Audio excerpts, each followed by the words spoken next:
Welcome YouTube to the first of, I'm going to be reviewing TV shows now, I think, because, I watch quite a lot of them, and, I do enjoy making my film and TV videos now and then. But anyway, this is going to be a review of the second episode of Season 2 of Fear the Walking Dead, and I'm going to be going through the top 10 moments of the episode. So, sit down, grab a drink, and enjoy! Overall, I thought this was a very, very good episode. The first episode was a bit dull, but I did actually enjoy it. A lot of people I saw online didn't enjoy it because of that fact. However, it's nice to see the actual sea and get a different view of the apocalypse, as opposed to walking around the Atlanta, Georgia kind of wilderness forest thing, which has got a bit tiresome so far, I think, over about 6 seasons. So we have got walkers coming from the sea and into a fence, which reminds me quite a lot of the prison in the actual Walking Dead series. And it's interesting to find that the cultural kind of relevance means that everyone deals with them the same way. Hitting them through the head with an axe through the fence, which is quite cool to see. The world building aspects of The Walking Dead is my favourite thing, and it is what drew me to the comic. Originally, when it was said that it would never end, when Robert Kirkman wrote that at the start of the comic. So I like to see what happens in the big scheme of things, how they're fixing the virus, etc., which we got to see early on in The Walking Dead, but they've forgotten all about that. And it's more of a humanist story, which is good. Yes, it's a good show, but I do like to see what's going on in the wider world, which we see here. And we learn that actually half of the continental United States is actually completely foobarred, because there's napalm everywhere, which is a bit of a sad thing for those who have a boat. Shout out to the Sony PSP. Yes, the PSP is weird to see here, because you think, why aren't they having like a 3DS or something, or a Vita? Well, considering the time frame, it actually should be around about 2004, I think, because that's when it started. Well, the comic started, so that's when the world is stuck in. So it's cool to see the PSP, and I wonder what they're playing. It sounds like they're playing My Beautiful Katamari, because he's saying he's growing, but they're shooting, but I don't know, whatever.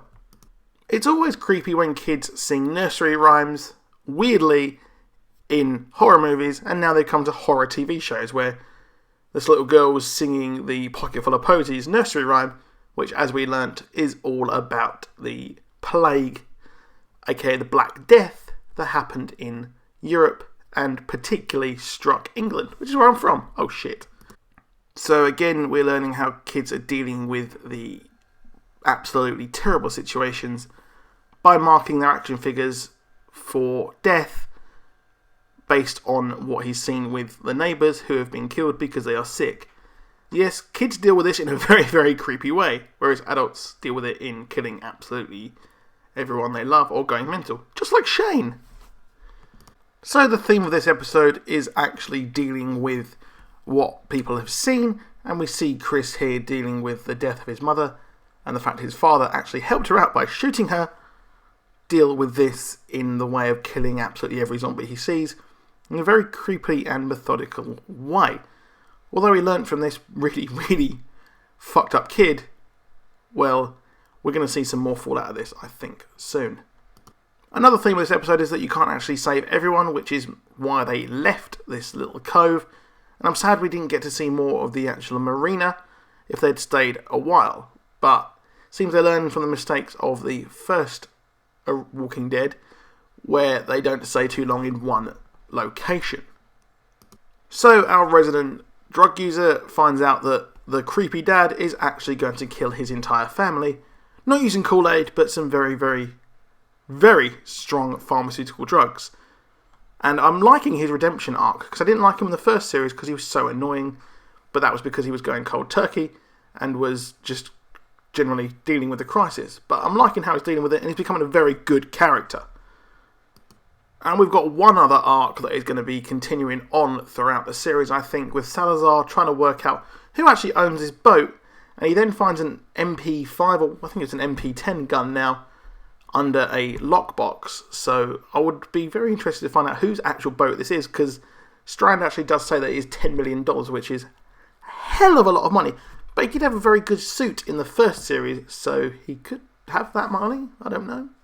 And it all ends with a bang, with another shocking turn, with a kid going zombified and eating her mother, who appears later on near the end with a very poignant gunshot.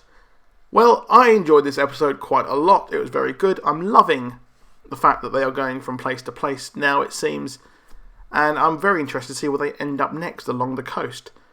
But I suspect they will probably try to get into San Diego, despite it being absolutely destroyed. But Victor Strand probably has family there, and that's why he's so desperate to get there. But anyway, I hope you enjoyed that video, and drop a like, and I'll see you soon. Goodbye.